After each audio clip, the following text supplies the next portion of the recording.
Baluarte Cultura, Ministério da Cultura, Prefeitura da Cidade do Rio de Janeiro, Secretaria Municipal de Cultura, Wilson Sons apresentam Brasil de Turru Educação Musical. Videoaula de trompete, Professor Gessé Sadoc, parte 1 de 4 partes, 2016. O professor está posicionado em frente à câmera. Ele veste a camisa do projeto Brasil de Turru, que tem um jovem tocando piano com a mão esquerda. Ele está com a mão direita na altura do ombro, se preparando para também tocar o piano, enquanto partituras e notas musicais voam ao seu redor. Olá, eu sou o Gessé Sadoc, trompetista. Estou aqui participando desse projeto do Brasil de Turru, as videoaulas. Grande prazer receber o convite do pessoal do Quarteto Radamés Inátali.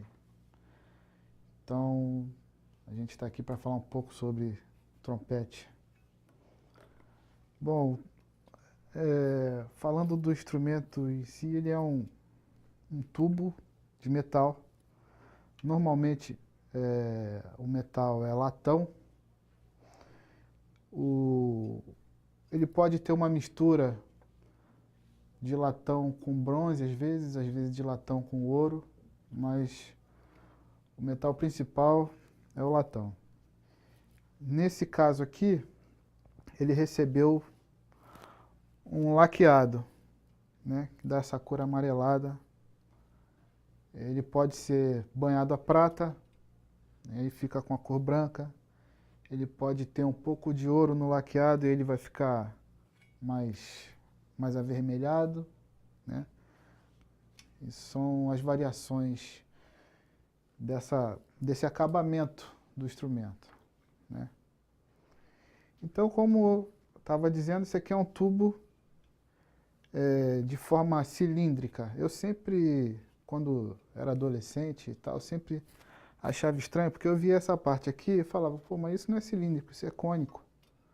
Mas, enfim, o que importa é que a construção dele é de uma forma que a abertura do calibre aqui, ela não vai crescendo tanto. Então, ela permanece até quase o final do instrumento nesse formato cilíndrico mesmo, né?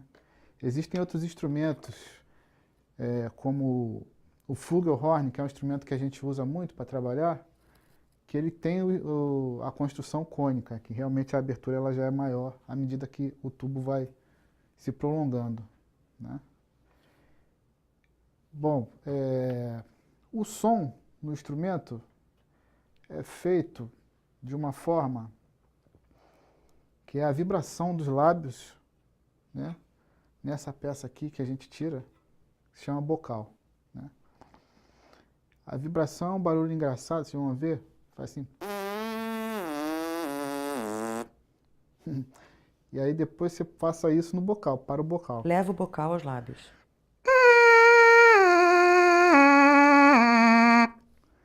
Então, o instrumento ele serve como uma amplificação dessa vibração. E aí vem o som do trompete em si. Leva o bocal aos lábios. Entendeu? Tem várias partes que você pode tirar do instrumento, né? É importante para você poder conservar o instrumento.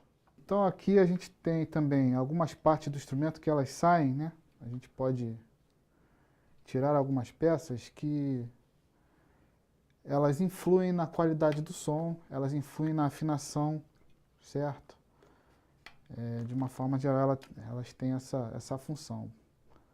Se fosse tudo soldado, fechado, né, o instrumento teria muito menos recursos para uma produção de um som mais qualificado, vamos dizer assim. A primeira que a gente pode notar, depois que o instrumento, depois do bocal, né, vem para esse tubo principal aqui, né, que no Brasil a gente chama de todel, que é essa peça aqui. Demonstra a peça metálica do trompete. Em inglês a expressão que se usa, traduzida, seria tubo principal, porque eu acho que é o primeiro lugar por onde passa o som no instrumento. E ela vem para essa volta aqui que a gente tira, né? Que a gente chama de volta de afinação. Remonta a volta de afinação do trompete. Você pode ver que ela tem um específico comprimento, que se à medida que eu mudo aqui, a afinação do instrumento ela pode subir ou descer. No caso, eu vou tocar aqui agora com essa abertura.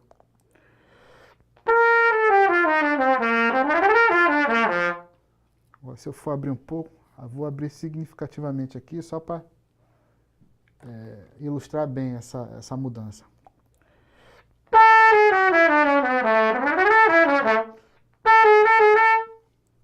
Bom, vou tentar fazer uma demonstraçãozinha aqui de como essa coisa da afinação funciona aqui. Eu vou sustentar uma nota e você vê que à medida que eu vou abrindo a volta, a afinação vai mudando. Ó.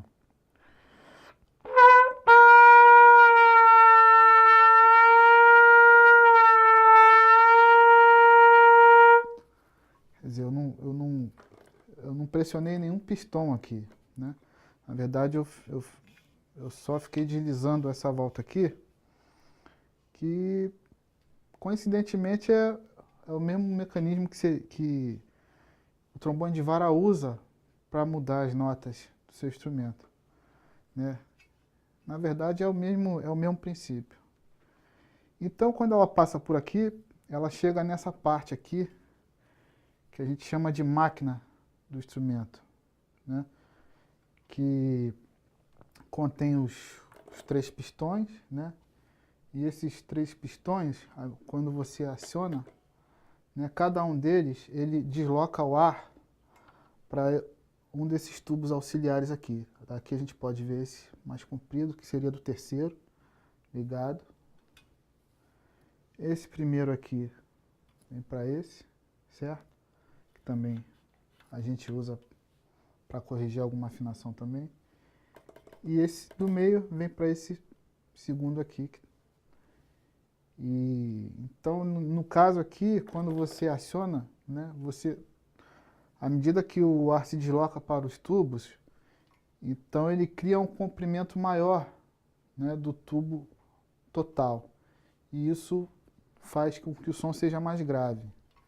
Você pode perceber que essa aqui é a volta mais curtinha dessas 3, né?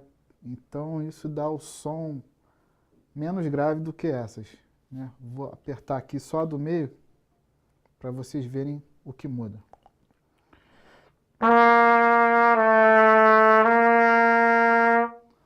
Né? Ela muda um semitom para baixo. Essa aqui é um pouco maior, ela muda um tom para baixo. Aperta o primeiro pistão.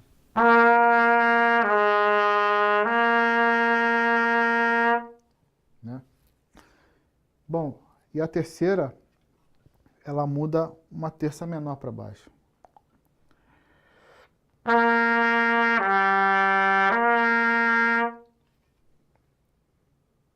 Como essa aqui, ela muda, você pode perceber que a progressão é sempre de semitom em semitom.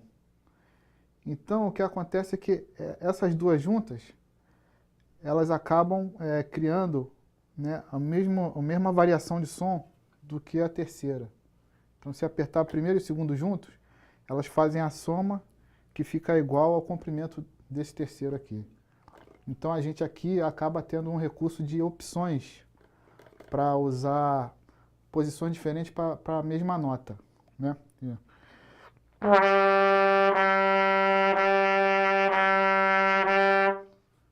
Isso para a gente é legal porque dependendo de onde a gente está tocando, né, ou com quem a gente está tocando, dependendo de como você acorda no dia, você precisa ter uma gama de afinação maior ou menor em termos de flexibilidade, né? Então esses recursos eles acabam ajudando no dia a dia. E também a gente tem essa outra posição, com essas combinações dos 3, a gente tem outras posições que seriam essa aqui, primeiro e segundo, né? que aí ela vai para uma terça maior, você pode ver que acaba sempre tendo essa progressão de semitons para baixo, né? Então, bom, gente, então depois dessa posição que combina a digitação do segundo com o terceiro pistão, né? Melhor assim dizendo, a gente usa essa, que desce mais um semitom. Então, e a última posição que a gente tem de digitação seria todos eles apertados, que daria uma quarta aumentada, né? Ou uma quinta diminuta.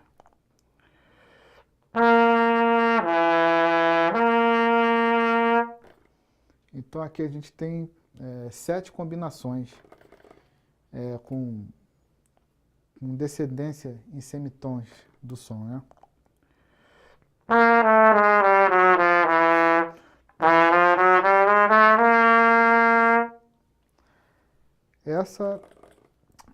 Esse é o mecanismo básico que a gente tem no trompete moderno, né?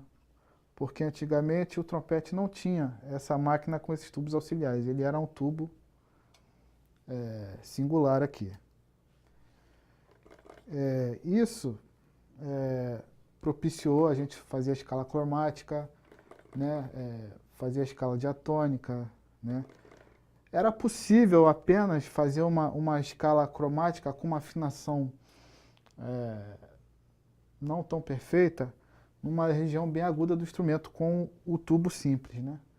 Então não podia se escrever determinadas notas para o trompete em determinadas oitavas, né? Depois que isso foi criado, aí nós tivemos os recursos para tocar o instrumento da mesma forma que toca o violino, né, esses instrumentos piano, né, que tem todas as notas, né? Bom, esse assunto eu acho que a gente passa para um outro bloco agora, que a gente fala das séries harmônicas, né, de cada posição do instrumento. Fim da aula. Patrocínio: Lei de Incentivo à Cultura, Rio 450 anos, Cultura Presente, Prefeitura do Rio, Wilson Sons, Schlumberger. Realização: Baluarte Cultura, Quarteto Radamés Inátali, Ministério da Cultura. Apoio: Elo Group.